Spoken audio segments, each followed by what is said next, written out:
So some scholars, and I'm guessing these are Muslim scholars, have said, well, that's the names of all the people that have come, I mean, up until the very last of the day.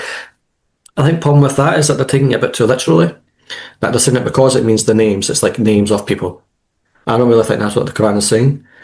There's a translation that I use a lot, and a commentary I use a lot, Muhammad Asad. And he says that, names is like a word. So when you put a word onto something, automatically you separate it from other things.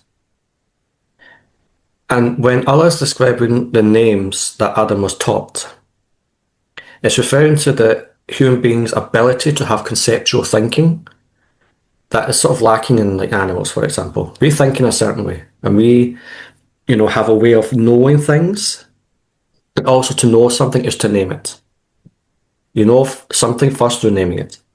But it's all to do with this idea of humans being able to conceptually think, to put things into different categories and think of the world in that way. And it is as if the Quran is saying that one part of what a human being is this ability to live in language, to live in words, or names, as the Quran puts it. So that's what I was saying. That's where the idea of it becoming a myth is talking about something grander than a historic fact.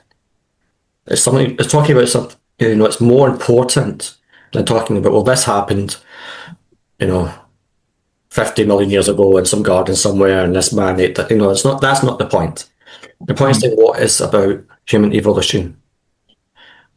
And then the scholars were saying that mostly, I think there were Christian scholars were saying that Cain and Abel is actually relating to a further development of humanity, where Cain and Abel respectively represented human beings were moving from the hunter-gatherer into the more sedentary farm lifestyle, and there was a conflict.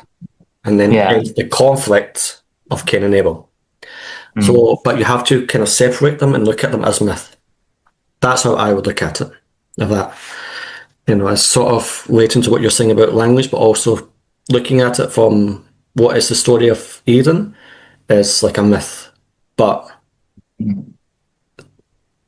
exposing more truth because of it being myth rather than being any lesser of a story.